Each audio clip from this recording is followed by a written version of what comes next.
A transfiguração de Jesus é uma dessas histórias mágicas e cheias de mistério que encontramos na Bíblia, mais precisamente nos evangelhos de Mateus, Marcos e Lucas. Para nos colocarmos no contexto, Jesus decide ir orar em uma montanha, o Monte Tabor, e não vai sozinho, acompanham-no 3 de seus discípulos mais próximos, Pedro, Tiago e João. Este evento transcendental nos apresenta uma imagem viva e poderosa de Jesus, que se transfigura em um ser radiante, banhado em gloriosa luz divina, na presença dos 3 apóstolos. Eles, junto com Jesus, sobem a esta montanha, um espaço afastado e elevado, para dedicar tempo à oração. Neste ambiente sereno e isolado, algo maravilhoso acontece. Jesus começa a brilhar com uma luz intensa e deslumbrante. Seu rosto e suas vestes tornam-se imaculadamente brancos, revelando uma presença divina que supera qualquer experiência terrena. É nesta luminosidade celestial onde os profetas Moisés e Elias aparecem, e dialogam com Jesus, em uma comunhão que transcende o tempo e o espaço.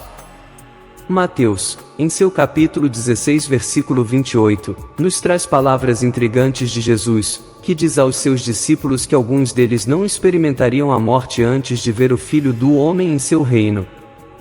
É uma previsão que talvez tenha sido um enigma para seus discípulos, e que 6 dias depois, começa a revelar seu significado.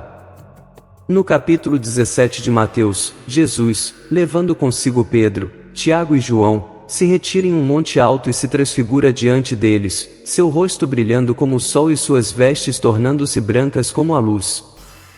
Este fenômeno luminoso que emanava de Jesus Cristo é analisado por eruditos bíblicos, alguns dos quais sugerem que essa luz poderia ser semelhante à que envolvia Adão e Eva no jardim do Éden antes de sua queda. Uma luz que após sua transgressão, desvaneceu-se, deixando-os em uma vulnerabilidade que os levou a perceber sua nudez. Portanto, este momento da transfiguração não é apenas uma demonstração do poder e da glória divinos, mas também um precioso vislumbre do reino que Jesus mencionou a seus discípulos, uma mostra que foi concedida a Pedro, Tiago e João, cumprindo assim a promessa de que alguns viriam seu reino antes de experimentar a morte. Este relato não é apenas uma história. É um convite a aprofundar nas dimensões mais profundas de nossa fé, e a contemplar os mistérios que estão além de nosso entendimento terreno, permitindo-nos até por um momento, vislumbrar a eternidade em nossa temporalidade.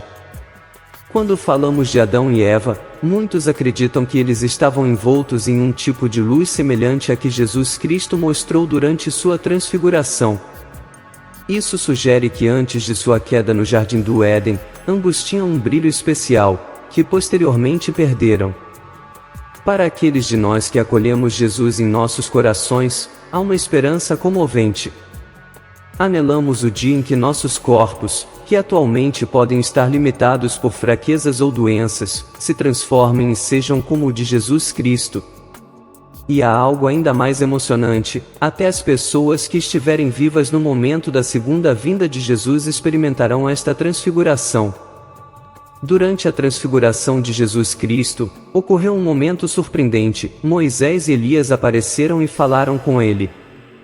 O que é fascinante é que Moisés já havia passado para outra vida e Elias havia sido levado ao céu em um carro de fogo. Apesar de terem vivido em tempos diferentes, ambos estiveram presentes durante este evento. Isso nos dá um vislumbre do que será o reino de Jesus Cristo, onde nos reuniremos com todas as grandes figuras espirituais, tanto do Antigo como do Novo Testamento. O Evangelho de Lucas reforça essa ideia. No capítulo 13, versículo 28, somos lembrados da tristeza daqueles que se encontrarão fora do reino de Deus, enquanto figuras como Abraão, Isaque, Jacó e muitos profetas estarão dentro. Embora Mateus nos diga que Moisés e Elias falaram com Jesus, Lucas nos dá um detalhe sobre a conversa deles. No capítulo 9, versículo 31 de Lucas, disse que Moisés e Elias, envoltos em glória, falaram sobre o destino de Jesus em Jerusalém, referindo-se especificamente à sua crucificação. Isso é significativo porque Moisés e Elias representam a lei e os profetas, respectivamente, e ambos estavam lá, testemunhando o propósito e a missão de Jesus. Para concluir, Mateus relata como Pedro, cheio de admiração e espanto diante deste evento, propõe fazer 3 tendas, uma para Jesus, uma para Moisés e outra para Elias. É uma resposta humana diante de um acontecimento divino, uma maneira de tentar honrar e capturar o momento místico que estavam vivendo. Simão Pedro, um apóstolo que se destacou por seu ímpeto e devoção apaixonada, era conhecido por não conseguir evitar falar em qualquer situação.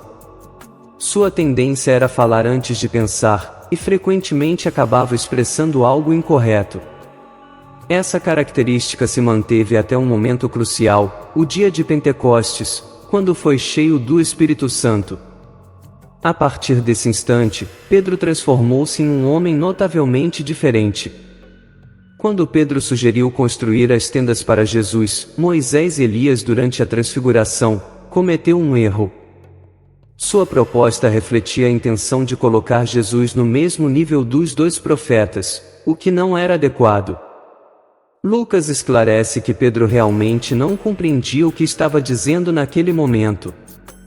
O relato de Mateus nos leva mais além nesta história, relatando que enquanto Pedro ainda estava falando, uma nuvem luminosa os envolveu, e dela emergiu uma voz, que era de Deus Pai, afirmando: "Este é meu Filho amado, em quem me comprazo."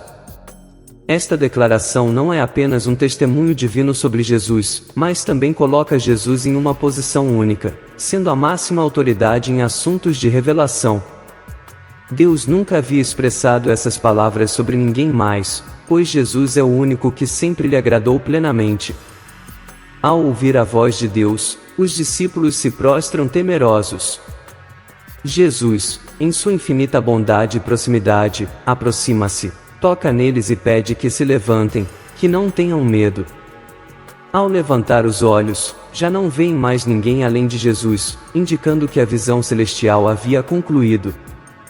Na descida do monte, Jesus faz um pedido particular a eles, que guardem em segredo o que viram até que ele ressuscite dos mortos.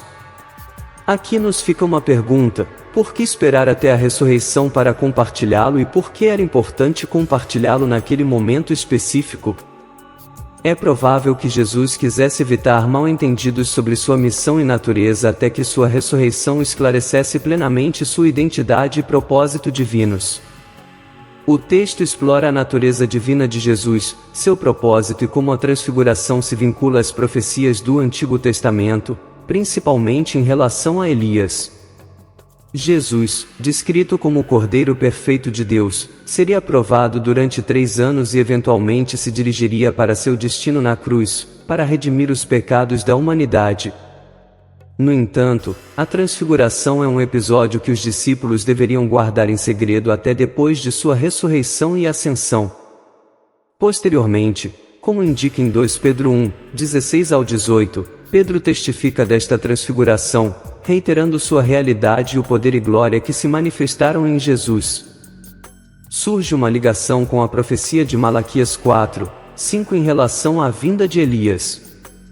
Os discípulos, conhecedores desta profecia, perguntam a Jesus a respeito. Jesus responde que Elias já veio, na figura de João Batista, que foi desprezado e maltratado pelos homens, semelhante ao que o próprio Jesus enfrentaria. No entanto, a profecia de Malaquias também fala de um dia grande e terrível, que se interpreta como um evento que acontecerá na segunda vinda de Jesus, após a grande tribulação. Portanto, infere-se que Elias retornará antes desse momento, e muitos acreditam que ele será um dos 2 testemunhas mencionados no Apocalipse, possivelmente junto com Moisés, embora este seja um tema de amplo debate e discussão teológica. Se este relato te fascinou e foi valioso, convido-te a compartilhá-lo com os teus entes queridos, familiares e amigos, para que também se beneficiem deste conteúdo de alto valor. Até a próxima, e que Deus te abençoe.